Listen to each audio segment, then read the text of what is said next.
Bienvenue à tous. Si vous aimez les mystères qui défient la raison et les récits où le destin bascule en un instant, vous êtes au bon endroit. Aujourd'hui, nous allons plonger dans l'univers d'un maître absolu du suspense, Pierre Bellemare. Mais attention, je ne vais pas simplement vous lire ses textes. Je vais me réapproprier ces histoires extraordinaires, ces dossiers extraordinaires, pour vous les raconter à ma manière, avec ma propre vision et mon propre souffle. Attachez vos ceintures, car la frontière entre le réel et l'incroyable est parfois bien plus fine qu'on ne le croit. Voici une histoire que vous n'êtes pas prêt d'oublier. Je suppose que nombre d'entre vous, chers amis, se sont déjà rendus compte au moins une fois dans leur vie qu'ils avaient tort. Oh, je suis comme vous et comme vous, je sais que c'est une chose parfois difficile à admettre, pour peu que l'on soit un tantinet têtu. Seulement, il y a des choses sur lesquelles il n'est pas grave de se tromper, des choses pour lesquelles on peut faire amende honorable sans pour autant en faire une question de vie ou de mort. Dans l'histoire que vous allez connaître aujourd'hui, un homme s'est trompé, lourdement trompé, par 2 fois. Il a eu pourtant largement le temps d'admettre qu'il avait tort. Oh, je vous le dis dès le départ, il n'a pas commis de crime. Selon la loi, ce n'est pas lui que l'on jugera devant les assises. Et s'il est mort maintenant, c'est de mort naturelle, probablement persuadé qu'il n'avait pas tout à fait tort. C'est tout ce qu'un homme dans sa situation pouvait admettre. Cet homme, c'est un père de famille, un homme simple et rude.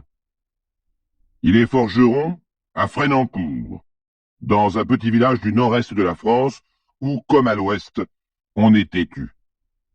Depuis 2 ans, il tient bon le père Véron, envers et contre les sentiments que sa propre fille Raymonde éprouve à l'égard d'un garçon qui ne plaît pas à la famille, mais qui surtout ne lui plaît pas à lui. En homme habitué à manier le fer rouge et à le tordre, il ignore les états d'âme de sa fille, comme il dit. La gamine doit céder, et elle cédera. Quant à l'amoureux, Alfred, il est trop malingre, un bon à rien, un rêveur. Il cédera aussi. Tout rentrera dans l'ordre, et il se charge, lui, Véron, de se trouver un gendre qui lui conviendra, un bon gars bien costaud, prêt à faire du bon travail et de beaux enfants, qui nourrira sa famille en travaillant du lever du jour au coucher du soleil, un bon ouvrier, un bon père, un bon mari, et un bon gendre, qui ne perdra pas son temps à parler des étoiles au clair de lune et à raconter toutes ces sortes de bêtises qui viennent dans la tête des gens de la ville. Mais Alfred et Raymonde, le Roméo et la Juliette du village, allaient donner tort au papa irascible. Ils allaient lui donner tort une première fois, puis une seconde fois, en s'y prenant de telle manière que leur histoire d'amour, qui aurait pu, que dis-je, qui aurait dû être banale. Je vous ai dit que Véron, le forgeron Véron, père de la jeune Raymonde, allait avoir tort, plutôt 2 fois qu'une. Voyons donc la première fois. Le forgeron est un homme puissant, haut en couleur, qui a l'habitude probablement de taper sur la table en tonnant ses opinions bien haut. Sa fille, qu'il a élevée seule, en sait quelque chose. Entre eux, les confidences sont rares. Raymonde habite chez sa grand-mère, une paysanne brave, bien âgée, guère bavarde, qui semble venir d'un autre siècle.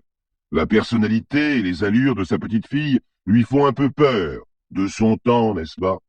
Alors là aussi, les confidences sont rares. Et Raymonde a 19 ans.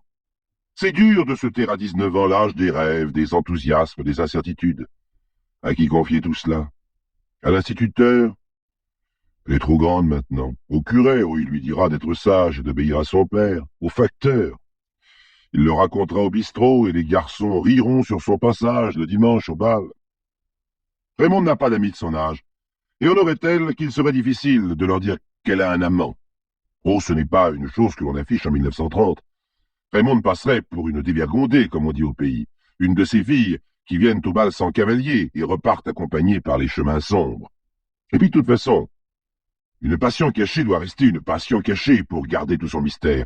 Et dans les livres de 4 sous que Raymonde achète chez la mercière, les amants sont toujours persécutés. Quelquefois même la jeune fille meurt à la fin, et le fiancé, désespéré, la rejoint dans la mort. C'est beau. En l'occurrence, le fiancé que fréquente Raymonde depuis 2 ans s'appelle Alfred. Ou ce n'est pas un prénom très romantique, mais peu importe. Alfred Hélin, donc, à 23 ans, il est manœuvrier, c'est-à-dire qu'on l'embauche à la journée pour les travaux agricoles.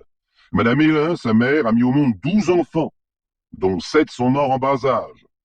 Son médecin dit d'elle qu'elle est peu résistante physiquement et fantasque au mental, on le serait à moi. Monsieur Hélin, son père, est à la retraite, vieux colonial. Il a été réformé pour troubles nerveux à la suite d'un traumatisme reçu en service au commandé. L'ambiance familiale chez les Hélin est assez déprimante, et Alfred, lui non plus, ne se confie guère. Un père instable, une mère usée, un frère qui s'est jeté sous un train il y a 4 ans, on n'a jamais su pourquoi. Alors Alfred, à peine la soupe avalée, se sauve de cette maison.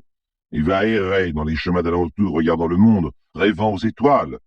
Tout ce que le père Véron n'aime pas. Un jour, il a rencontré Raymonde. Elle lui a parlé. Ils se sont revus.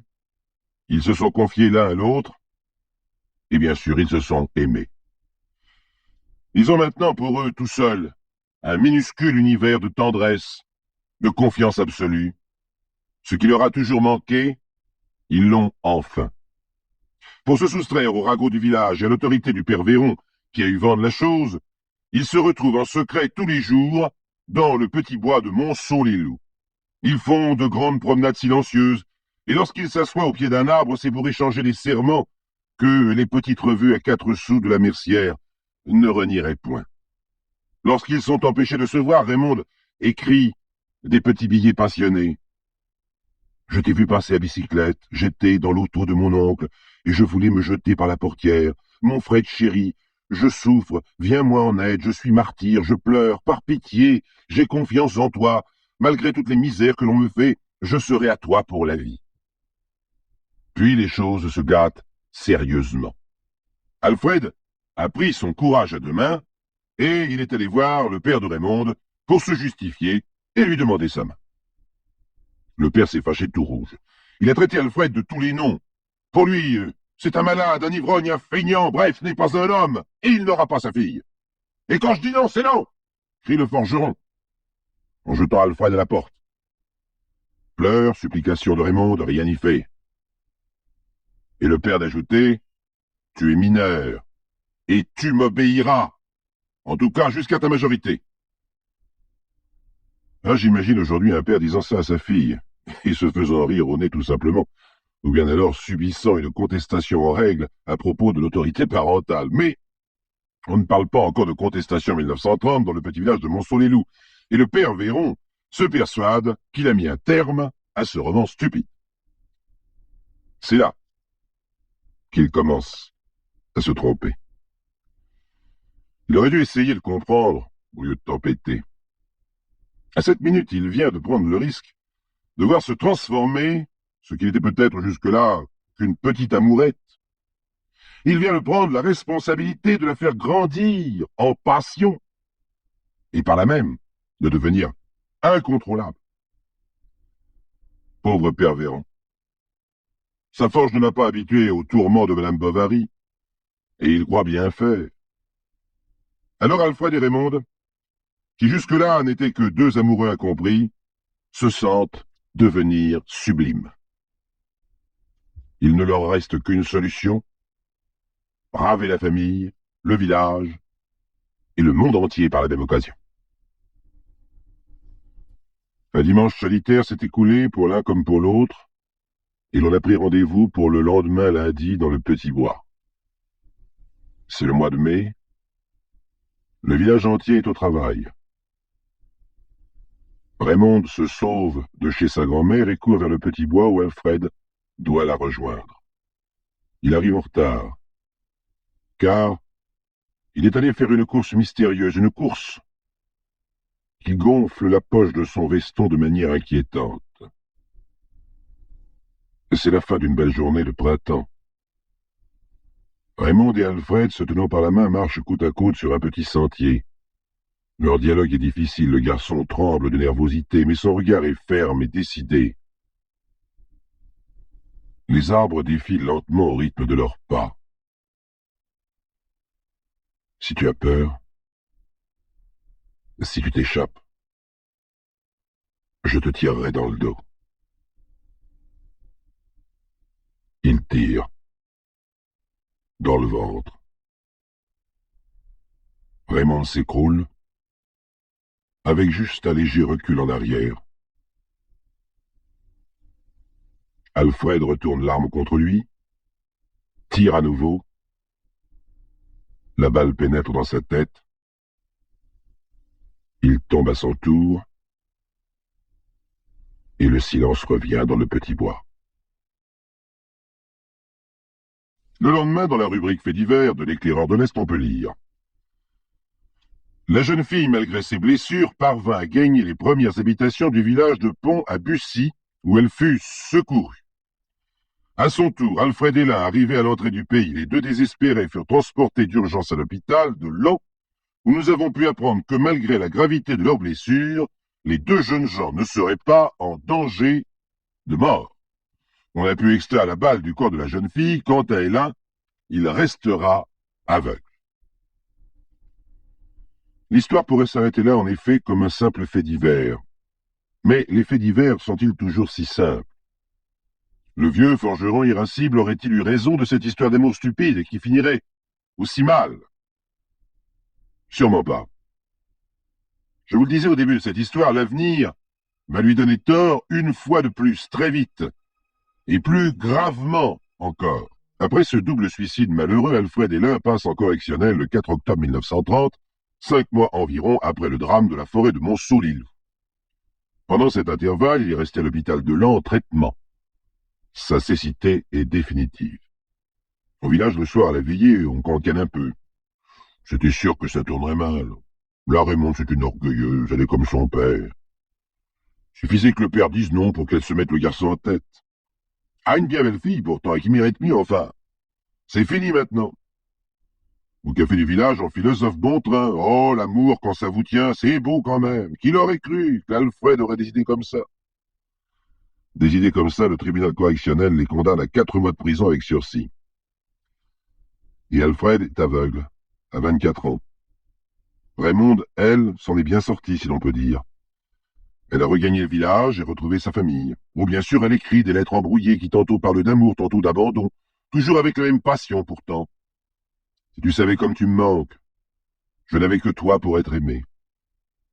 Mais Alfred, au fond, n'est pas sûr que la pitié n'entre pas pour beaucoup dans ce genre de déclaration. Brutalement privé de contact avec l'extérieur, il se renferme de plus en plus, devient jaloux. Raymond voit toujours le monde, et le monde la regarde. Il sait aussi que, pour une grande part, il lui doit la clémence du tribunal correctionnel, car c'est elle qui a supplié le procureur lors du procès, en adressant au tribunal une longue lettre qui se terminait ainsi. « Je vous supplie à genoux de ne pas punir Hénin, ce pauvre aveugle déjà puni par lui-même, puisque sa vie désormais doit rester dans la nuit éternelle, ayez pitié de 2 pauvres enfants. » Toujours lyrique, la jeune Raymonde. Alors le tribunal a rejeté l'essentiel de la faute sur le père de Raymonde et son intransigeance. Sur son lit d'hôpital, Alfred a eu le temps de réfléchir à tout cela. Et c'est lui qui écrit maintenant, ou plutôt qui fait écrire à sa fiancée, de l'oublier. Elle répond en le traitant de lâche, d'ingrat. Novembre arrive. Alfred doit partir pour Soissons, dans un centre de rééducation pour aveugles. Et Raymonde, qui semblait s'être un peu détachée de lui, tout à coup ne peut plus supporter l'idée de cette séparation. Elle veut partir avec lui. Mais pour partir, il faut de l'argent. Alfred n'en a pas et le fisc lui réclame les frais de justice de son procès. Voilà bien le fisc. Indifférent aux histoires d'amour. Au reste d'ailleurs. Plus d'argent, plus de foyer, plus de métier. La misère. Et le père de Raymonde refuse toujours le mariage, bien entendu. Plus que jamais même.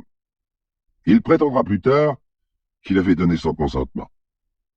Si cela était vrai, on comprend mal ce qui va suivre. Quoi qu'il en soit, le mardi 11 novembre 1930, jour de l'armistice, Alfred sort de l'hôpital de Laon. Raymond est là. Il est 13 heures. L'un s'appuyant sur l'autre, ils descendent lentement la rue Saint-Martin. Il fait gris et froid, et ils ne savent où aller. Alors ils se dirigent vers la gare. Raymond est glacé, il s'attable devant des boissons chaudes, et Alfred parle. Il veut faire comprendre à Raymond que la vie sera difficile. Il faut de l'argent, des soins, trouver un emploi plus tard. Raymond s'en moque.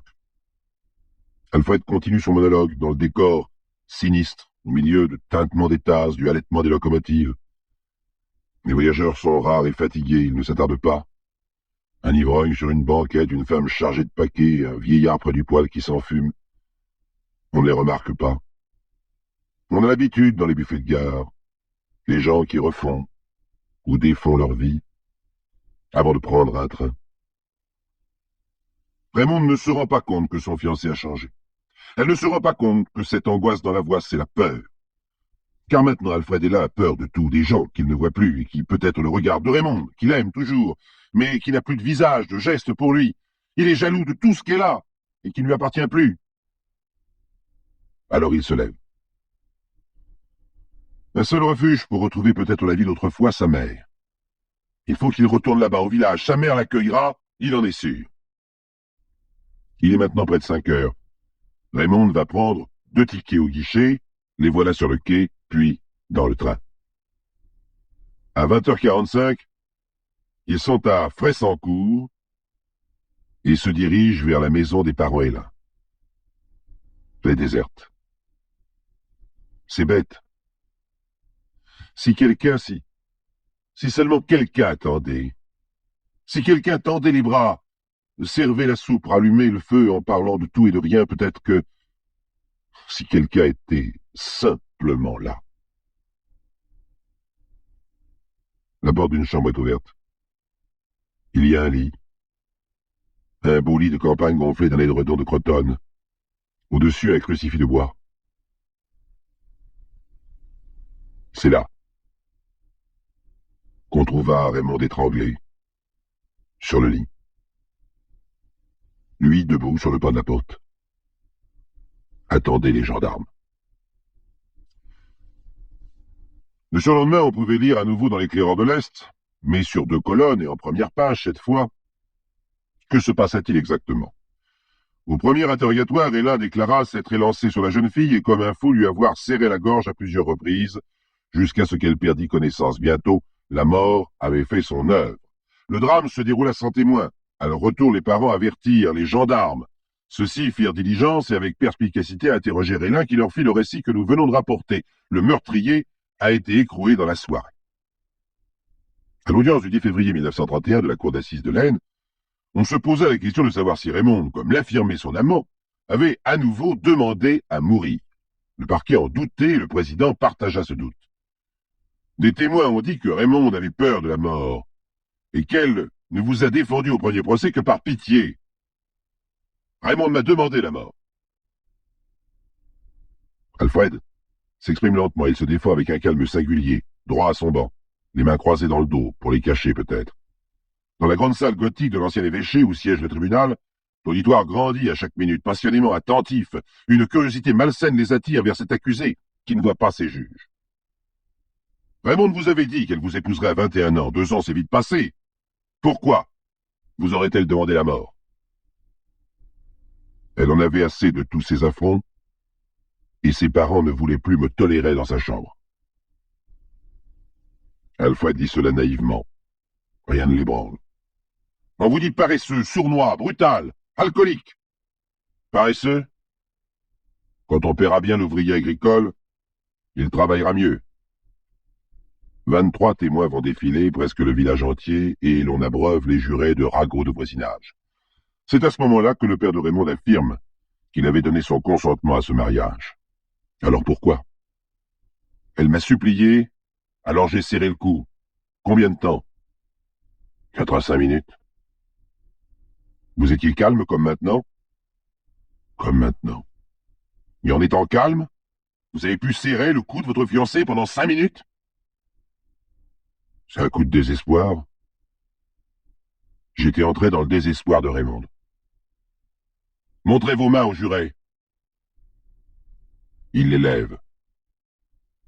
Énorme. Et la salle frémit. Le docteur Rogue, aliéniste, conclut à une responsabilité pénale certaine mais atténuée. Et l'un a commis un crime passionnel. Étrangement calme, ce crime passionnel, pense le président. Un seul témoin fait rebondir l'affaire, c'est l'instituteur. Après le premier attentat, il a eu avec Raymond une conversation qu'il rapporte à la barre. Je lui ai demandé si elle voulait toujours épouser Hélène. Elle m'a répondu « Si je refuse, j'ai peur qu'il me fasse un mauvais coup. » Alors le défenseur d'Alfred Hélène s'agite Il inonde les jurets de la correspondance échangée entre les deux amants. Raymond aimait, c'est évident, chaque mot le crie, et elle n'aurait pas demandé la mort. Mais elle a laissé une preuve certaine de ce désir de mourir. Elle a laissé son corps. Sur lui, aucune trace de violence, aucune égratignure. Elle aurait pu s'échapper. Elle était jeune, vigoureuse. Elle aurait griffé, frappé, mordu. Et là, ne portait aucune trace de ce genre quand on l'a arrêtée. Le médecin légiste confirme. Raymond ne s'est pas défendu. Oh, je ne vous ferai pas le grand plaisir de vous lire, chers amis, les autres passages lyriques de la plaidoirie du défenseur. J'ignore s'il est encore de coutume dans les prétoires de citer Baudelaire à tous les échos, un seul vers peut-être. Vivre est un mal, c'est un secret de tous connu, clame leur romantique avocat. Le procureur, beaucoup plus prosaïque, et c'est son rôle, se contente de rappeler que le meurtrier, avant de tuer, s'est servi et a bu une tasse de café chaud, et qu'après avoir tué, il a allumé une cigarette. Puis, lorsque sa mère est arrivée, il a dit tout de go, « Raymond est morte, va chercher les gendarmes. » Guère plus ému que s'il venait de rentrer des foins, conclut le procureur. En vérité, la seule chose qui troubla les jurés était que cette fois-ci, Alfred Hénin n'avait pas tenté de se suicider. Ils se laissèrent pourtant entraîner par la défense et accordèrent les circonstances atténuantes avec 5 ans seulement de réclusion. On pourrait presque dire, en somme, que la première fois, Alfred Hénin avait été condamné pour avoir tenté de tuer, et que la seconde fois... C'est ainsi que se termine ce récit. Pierre Bellemare disait souvent que la réalité dépasse la fiction, et je crois que cette histoire en est la preuve parfaite. J'espère que cette réinterprétation vous a captivé. Et vous, qu'en pensez-vous? S'agit-il d'un simple hasard ou d'une force qui nous dépasse? Dites-le moi en commentaire, j'ai hâte de lire vos théories. Si ce format vous plaît, n'oubliez pas de laisser un pouce bleu et de vous abonner pour ne manquer aucun de nos prochains rendez-vous avec l'insolite. Merci de m'avoir suivi et à très bientôt pour une nouvelle histoire extraordinaire.